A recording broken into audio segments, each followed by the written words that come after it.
তো ভাই আমাদের কাছেও চলে এসছে CMF Phone 1 by Nothing আর এই ফোনটাকে আমি গত 2 দিন ধরে ব্যবহার করছি আর সত্যি কথা বলতে গেলে এই ফোনের রিগার্ডিং এমন অনেক জিনিস আছে যা আমার বড়ই অদ্ভুত মনে হয়েছে। তাদের ভেতরে প্রথমটা হলো যে এই ফোনটাকে সিম কার্ড ছাড়া সেটআপ করাই যায় না। মানে এত অদ্ভুত জিনিস আমি আগে কখনো দেখিনি। আমি 5-6 বছর ধরে বিভিন্ন ধরনের ফোন ঘাটাঘাটি করছি, কিন্তু ভাই সিম কার্ড ছাড়া ফোন অন হবে না। 2000 সালের ফোনে এরকম ঘটনা ঘটতো। আর দ্বিতীয় যে জিনিসটা আমার বড়ই অদ্ভুত লেগেছে সেটা হচ্ছে বক্সের ভেতরে কোনো চার্জার দেওয়া হয়নি। এখন আমি জানি যে আজকাল অনেক ব্র্যান্ডে এই ধরনের কাজ করছে, কস্ট কাটিং তারা একটা কারণ হিসাবে দেখায়, কিন্তু আমার পার্সোনালি মনে হয়েছে যে এই ফোনে এমন কোনো কিছু বিপ্লবী কিছু ঘটানো হয়নি যেটা সেই চার্জারের দামকে কম্পেনসেট করে দেবে। তো আমার মনে হয় চার্জার এখানে অবশ্যই দেওয়া উচিত ছিল। বাই দ্য ওয়ে, এই যে দেখে নাও CMF Phone 1 by Nothing। আর একটাই কথা আমি বলতে চাইবো ভিডিওতে এগোনোর আগে যে হ্যাঁ ভাই, ফোনটা ব্র্যান্ডের তরফ থেকে আমাদের কাছে পাঠানো হয়েছে, কিন্তু আমরা সেই ধরনের ইউটিউবার নই যারা শুধুমাত্র প্রমোশন করে ছেড়ে দেবে। একদম ফোনের ডিটেলসে গিয়ে ভালো মন্দ সব কিছু আমরা তুলে ধরি, তো সাবস্ক্রাইবটা করে দিলে একটু ভালো হয়। যাই হোক, ফোনের ডিজাইন নিয়ে যদি কথা বলি তাহলে সত্যি বলছি এটা আমার পার্সোনালি খুবই ভালো লেগেছে।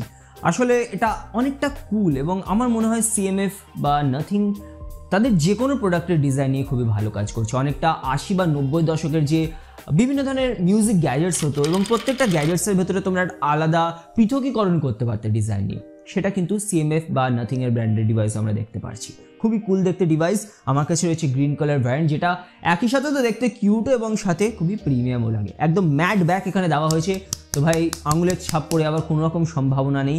একদম ফ্ল্যাট এজেস দেওয়া হয়েছে এবং ফোনটা আমি যতটা ব্যবহার করেছি গ্রিপিং নিয়ে কিন্তু ফোনটার কোনো রকম অসুবিধা হয়নি। এটা খুবই কুল দেখতে ফোনে। আসলে যদি বাজারে রাস্তাঘাটে ইউজ করো লোকে তাকাবে তোমাদের দিকে। এবার একটা জিনিস তোমরা হয়তো এতদিনে জেনে গেছো যে নিচের দিকে একটা গোল নব দেখতে পারবে আর এটাকে আসলে ঘুরিয়ে বিভিন্ন রকমের অ্যাক্সেসরিজ অ্যাটাচ করা যায়। এমনকি এর ব্যাক প্যানেলটাকেও কমপ্লিটলি তোমরা এখানে চেঞ্জ করে একদম নিউ লুক দিতে পারবে। এবং সাথে এটাও আমি বলতে চাইবো যে অ্যাক্সেসরিজের ব্যাক প্যানেলের দাম এখানে অত্যন্তই বেশি রাখা হয়েছে। তো ওভারঅল যদি কাস্টমাইজেশনই করতে হয় সেক্ষেত্রে অনেকটাই কিন্তু বেশি টাকা খরচ হয়ে যাবে। কিন্তু ভালো বিষয়, কার্লপেই এখানে একটা 3D অফিসিয়াল রেন্ডার রিলিজ করে দিয়েছে, তো অনেক থার্ড পার্টি অ্যাক্সেসরিজ আমরা খুবই তাড়াতাড়ি পেতে চলেছি, যার দামও অনেকটাই কম হবে সেই ক্ষেত্রে। বাই দ্য ওয়ে, আমি এর জিও 5G সিম, জিও নিয়ে বেশি রাগারাগি করো না, এর ভেতরে ইনসার্ট করে টেস্ট করে দেখেছি। 5G প্লাস ক্যারিয়ার এগ্রিগেশনের সাপোর্ট পাচ্ছিলাম। নেটওয়ার্ক এখানে যথেষ্ট স্টেবল ছিল। যদিও ফোনে একটাই স্পিকার দেওয়া হয়েছে, যদিও সেটা খুবই লাউড এবং clarity by surprisingly single speaker হওয়া সত্ত্বেও আমার তো খুবই ভালো লেগেছে। আরেকটা জিনিসের আমি এখানে অবশ্যই প্রশংসা করতে চাইবো, সেটা হচ্ছে এই ফোনের সুইচেস। সেটা তুমি ভলিউম রকার বলো বা পাওয়ার বাটন বলো, ভাই খুবই ট্যাকটাইল আর ক্লিকি, একদম ফ্ল্যাগশিপ লেভেলের ডিভাইসে যেমন এক্সপিরিয়েন্স পাওয়া যায় এখানেও আমি সেরকমই পাচ্ছিলাম। এই ফোনে দেওয়া হয়েছে MediaTek Dimensity 7300 processor, UFS 2.2 storage. আর ওভারঅল দেখো এখানে অ্যাপসগুলো বেশ তাড়াতাড়ি কিন্তু ওপেন হয়ে যাচ্ছে। আর যতটা আমি ব্যবহার করেছি দেখেছি যে র্যাম ম্যানেজমেন্টও এই ফোনে বেশ ভালোভাবে কাজ করছে, কিন্তু আবারও আমাকে এটা আরও বেশ কয়েকদিন ইউজ করতে হবে, আর তারপরে আমি তোমাদের বলতে পারবো যে আসল গল্প এখানে লং টার্মে কেমন হবে। এই ফোনটা আসছে Android 14 এর সাথে, আর এখানে তোমরা দুটো মেজর অ্যান্ড্রয়েড আপডেটের সাপোর্ট পেয়ে যাবে, আর একটা রেগুলার আপডেট অলরেডি ফোনে চলে এসছে। সবচেয়ে ভালো বিষয় এটা যে এই ফোনে কোনো বেকার অ্যাপস তোমরা দেখতে পারবে না। এর UI খুবই ক্লিন আর সিম্পল, কিন্তু হ্যাঁ কখনো কখনো র্যান্ডমলি আমার মনে হয়েছে যে হালকা UIতে ল্যাগ এখন অবধি রয়েছে।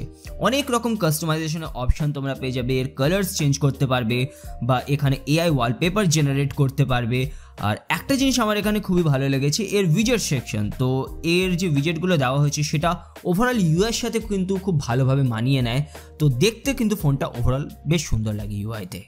এবার এই ফোনের 6.67 ইঞ্চ ফুল HD প্লাস OLED ডিসপ্লেতে একদম ডিপ ব্ল্যাক লেভেল আমি পাচ্ছিলাম, সাথে vibrant rich colours.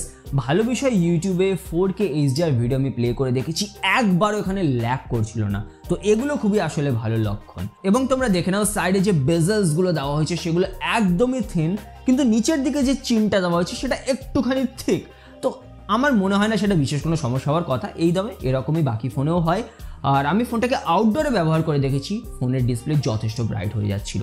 120 Hz refresh rate ওটা দেওয়া হচ্ছে, যেটা বাই দ্য ওয়ে আমার মনে হচ্ছে স্মুথেস্ট নয়, কোনো জায়গায় একটু যেন ফ্রেম ড্রপস আমার চোখে পড়ছিল। তো আমার মনে হয় এখনো একটা দুটো আপডেটের আমাদের এখানে ওয়েট করতে হবে এবং তারপর এটা স্মুদার হয়ে যাবে। আর ইন ডিসপ্লে ফিঙ্গারপ্রিন্ট স্ক্যানারও তোমরা চেক করে নাও, এটা বেশ অ্যাকুরেট কিন্তু একটু স্লো আমার মনে হয়েছে। এবার দুঃখের বিষয় আমার প্রিয় আল্ট্রাওয়াইড ক্যামেরা তো এই ফোনে দেওয়া হয়নি, যদিও 50 মেগাপিক্সেলের মেইন ক্যামেরা দেওয়া হয়েছে সোনির সেন্সরের সাথে। আর ছবিগুলো দেখে নাও। আমি এতটুকু বলতে পারবো যে এর HDR এবার খুবই অ্যাগ্রেসিভ, ডাইনামিক রেঞ্জ আমার বেশ ভালো মনে হয়েছে, কিন্তু প্রত্যেকটা ছবিতে মনে হবে যে একটু যেন বেশি কন্ট্রাস্ট রয়েছে, একটু বেশি বুস্ট রয়েছে, কখনো কখনো একটু ওয়ার্মার বা ইয়েলোইশ টিন্টও তোমাদের নজরে পড়তে পারে। Portrait mode by the way আমার বেশ ভালো মনে হয়েছে এবং এর যে সাবজেক্ট ডিটেকশন সেটাও ভালোভাবে হয়ে যাচ্ছে। আর আমাকে আরও বেশ কিছু ছবি তুলতে হবে আরও ডিটেলড ক্যামেরা রিভিউর জন্য, কিন্তু এটুকু আমি বলতে পারি যে ফোন থেকে যে ছবি আসছে তার ডিটেলস লেভেল কিন্তু খুবই ভালো।